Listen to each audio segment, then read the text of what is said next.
ये केवल एक परंपरा नहीं है, बल्कि हमारे पूर्वजों द्वारा सदियों के अनुभव और आध्यात्मिक ज्ञान से निर्मित एक ऐसी व्यवस्था है जो जीवितों की रक्षा करती है और मृतकों की आत्मा को शांति प्रदान करती है। गरुड़ पुराण और सनातन धर्म में आखिर ऐसा क्यों लिखा हुआ है कि जब कोई इंसान शव यात्रा में जाता है या श्मशान घाट में जाता है तो उसका नहाना क्यों जरूरी है?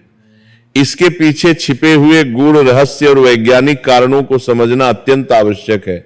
आज का जो हमारा विषय होने वाला है वो विषय कोई साधारण नहीं है, क्योंकि आज आपके द्वारा की हुई उन गलतियों के बारे में आज मैं आपको बताने वाला हूं, जो गलतियां न सिर्फ आपके दुर्भाग्य को न्योता देती है, बल्कि आपके परिवार की सुख, शांति और समृद्धि छीन लेती है, आपके जीवन से खुशियां छीन लेती है, आपके घर में कलह का वातावरण निर्मित करती है, आपके मानसिक स्वास्थ्य को प्रभावित करती है और धीरे धीरे आपके जीवन में ऐसी परिस्थितियां उत्पन्न करती हैं जिनसे निकलना असंभव हो जाता है।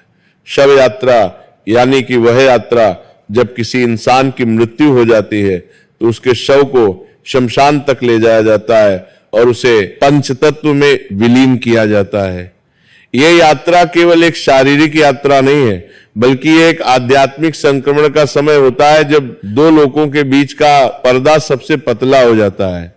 अब देखिए, बहुत सारे लोग तो ऐसे होते हैं कि आज के समय में मॉडर्न हो गए, कलयुग चल रहा है, लोग कई बार शमशान घाट से आते हैं लेकिन नहाते नहीं है और फिर वे अपने घर में ऐसे ही चले जाते हैं। कोई अपनी दुकान पर चला जाते हैं, कोई अपने व्यापार स्थान पर चला जाता है, कोई अपने कार्यालय में जाकर बैठ जाता है, लेकिन वे नहाना सही नहीं समझते हैं। वे सोचते हैं कि ये तो पुरानी रूढ़िवादी सोच है। वे कहते हैं कि हम तो आधुनिक युग के इंसान हैं, हमें इन बातों को मानने की क्या आवश्यकता है। लेकिन इसके पीछे गरुड़ पुराण क्या कहता है वो आज कान खोलकर सुन लेना, नहीं तो तुम्हारा जीवन अस्त व्यस्त होते देर नहीं लगेगी। देखिए, जो लोग शमशान घाट से आकर अंतिम यात्रा में सम्मिलित होकर ये सोचते हैं कि नहाना कोई जरूरी बात नहीं है, तो वे कान खोलकर सुन ले, क्योंकि हमारे सनातन धर्म की उस गहराई को समझे, उस गहराई को जाने जिसे ऋषि मुनियों ने हजारों वर्ष पहले देख लिया था। वे महान आत्माएं जिन्होंने अपने तप, साधना और दिव्य दृष्टि से सूक्ष्म जगत के रहस्यों को समझा था।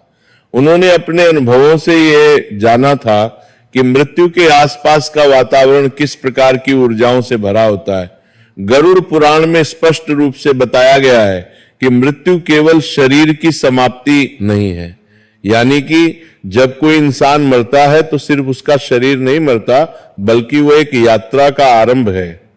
और उस यात्रा के समय केवल वो आत्मा ही नहीं, बल्कि अंतिम यात्रा में सम्मिलित हर व्यक्ति सूक्ष्म रूप से उस वातावरण से प्रभावित होता है।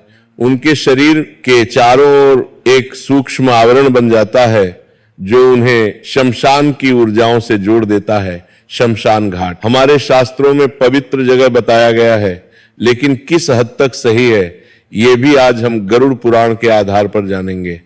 देखिए, शमशान घाट वह स्थान है जहां पृथ्वी, अग्नि, वायु और आकाश चारों तत्व एक साथ सक्रिय अवस्था में होते हैं। पांचवां तत्व जल भी वहां विभिन्न रूपों में उपस्थित रहता है। जी हां, वहां केवल लकड़ी और चिता नहीं जलती, बल्कि अनगिनत भटकती हुई सूक्ष्म योनियां, अनगिनत भटकती हुई अधूरी इच्छाओं वाली आत्माएं और नकारात्मक ऊर्जाएं विचरण करती हैं। वहां ऐसी आत्माएं भी होती हैं जो अपने कर्मों के कारण मुक्ति नहीं पा सकी हैं। वहां वे प्रेत योनि में भटकते रहते हैं। इसीलिए हमारे शास्त्रों में यह भी बताया गया है कि घर में जब भी कोई शुभ या मंगल कार्य हो तो उसके 15 दिन पहले से और 15 दिन बाद तक हमें शमशान घाट के आसपास भी नहीं जाना चाहिए, क्योंकि शुभ कार्यों के समय हमारे घर में देवी देवताओं का आगमन होता है और शमशान की ऊर्जा उस पवित्रता को भंग कर सकती है। अब देखिए, गरुड़ पुराण के अनुसार जब किसी जीव का शरीर पंचतत्व में विलीन किया जाता है तो उसकी आत्मा अत्यंत भ्रमित अवस्था में होती है, यानी कि उसकी आत्मा भ्रमण करती है।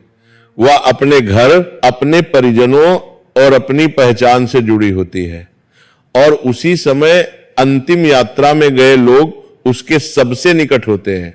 विशेषकर उन लोगों से जो उसके अपने हैं, जो उसके साथ दिन रात रहते थे, जिनके साथ उसने अपने जीवन के सुख दुख साझा किए थे, जिनके प्रति उसका मोह और लगाव था। तो देखिए, ऐसे में वो आत्मा सूक्ष्म रूप से उनके साथ चिपकने का प्रयास करती है, विशेषकर उन लोगों से जिनके मन में डर, शोक, क्रोध या अत्यधिक मोह होता है। जो लोग अत्यधिक रोते हैं, विलाप करते हैं, वे आत्मा के लिए एक चुंबक की तरह काम करते हैं। इसलिए हमारे शास्त्र कहते हैं कि श्मशान से लौटकर स्नान करना केवल शरीर की सफाई नहीं होती है। हम श्मशान से लौटकर आते हैं तो हम स्नान कर लेते हैं, लेकिन देखिए, आप सोचते होंगे कि ये स्नान तो सिर्फ शरीर की सफाई के लिए है, शरीर की शुद्धि के लिए है, तो ये आपका सबसे बड़ा भ्रम है। बता देता हूं कि शमशान से लौटकर स्नान करना केवल शरीर की सफाई नहीं, बल्कि सूक्ष्म शरीर की शुद्धि है। हमारे शरीर के 3 रूप होते हैं, स्थूल शरीर, सूक्ष्म शरीर और कारण शरीर। जब हम श्मशान जाते हैं तो हमारा सूक्ष्म शरीर वहां की ऊर्जाओं से प्रभावित हो जाता है। जल को सनातन धर्म में जीवन, शांति और शुद्धि का माध्यम माना गया है, और गरुड़ पुराण बताता है कि जल में प्रवेश करते ही व्यक्ति के चारों ओर बनी नकारात्मक ऊर्जा की परत टूट जाती है। जल में एक दिव्य शक्ति होती है जो अशुद्धियों को अपने में समा लेती है। यानी कि जब आप शमशान घाट से आए, अंतिम यात्रा से आए, तो आपको आकर जरूर नहाना चाहिए, और जो भी सूक्ष्म प्रभाव शमशान से साथ आया होता है वह जल में प्रवाहित हो जाता है। और इसी कारण कहा गया है कि घर में प्रवेश करने से पहले या तुरंत घर आकर स्नान करना चाहिए। लेकिन आज के समय में देखिए, कुछ लोग तो ऐसे होते हैं कि घर के अंदर ही जाकर स्नान करने लगते हैं, जबकि हमारे शास्त्रों में बताया गया है कि जब भी हम अंतिम यात्रा या शमशान घाट से लौटकर घर आते हैं तो हमें घर के बाहर ही स्नान करना चाहिए। कुछ लोग तो पहले घर में घुस जाते हैं, अपने परिजनों से बात करते हैं, चाय पी लेते हैं, फिर आराम से नहाने जाते हैं। ये बिल्कुल गलत है। उसके बाद घर के अंदर प्रवेश करना चाहिए, क्योंकि यदि कोई व्यक्ति बिना नहाए उसी अवस्था में घर में प्रवेश करता है तो वह उस शमशान की ऊर्जा को अपने घर में भी ले आता है, और वही ऊर्जा धीरे धीरे घर के वातावरण में घुल जाती है। वो घर की दीवारों में, फर्श में, वस्तुओं में समा जाती है। और ऐसे घरों में फिर होता यह है कि वह इंसान दुर्भाग्य के द्वार खोल देता है, फिर बिना कारण झगड़े होते हैं, छोटी छोटी बातों पर कलह होने लगती है, भयावह सपने आते हैं जिनमें मृत लोग दिखाई देते हैं या डरावने दृश्य दिखते हैं। बच्चों का रात में डर कर उठ जाना, चिल्लाना, रोना शुरू हो जाता है। अचानक कोई भयंकर बीमारी घर में किसी व्यक्ति के शरीर में पनपने लगती है, जिसका कोई स्पष्ट कारण नहीं मिलता, डॉक्टर भी समझ नहीं पाते कि ये बीमारी कहां से आई। मन का भारी रहना शुरू हो जाता है, ऐसा लगता है जैसे छाती पर कोई बोझ रखा हो, और हमारा मन पूजा पाठ में बिल्कुल भी नहीं लगता है, मंदिर में जाने की इच्छा नहीं होती, और बार बार नकारात्मक विचार आने शुरू हो जाते हैं, आत्महत्या के विचार आने लगते हैं। तो देखिए, कई सारे लोग आज के समय में ऐसा कर भी रहे हैं कि जब भी शमशान घाट या अंतिम यात्रा से लौटते हैं तो आकर नहाते नहीं हैं, और उसी अवस्था में अपने घर में प्रवेश कर लेते हैं या अपने कार्यस्थल पर चले जाते हैं। तो ध्यान रखिएगा कि आज से ही आप ये गलती करना बंद कर दे। ये आपके जीवन के लिए अत्यंत हानिकारक है।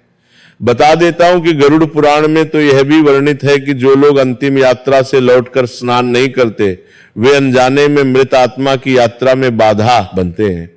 अब आपके मन में यह सवाल जरूर आ रहा होगा कि ऐसा कैसे हो सकता है, क्योंकि मरने वाला तो मर गया, मरने वाले के जीवन की यात्रा शुरू हो गई, उसे तो यमलोक जाना है, लेकिन हमारा ना आना उसकी यात्रा में बाधा का कारण कैसे बन रहा है, तो वह भी मैं आपको बताता हूं। देखिए, वो आत्मा बार बार उन्हीं के पास मंडराती रहती है।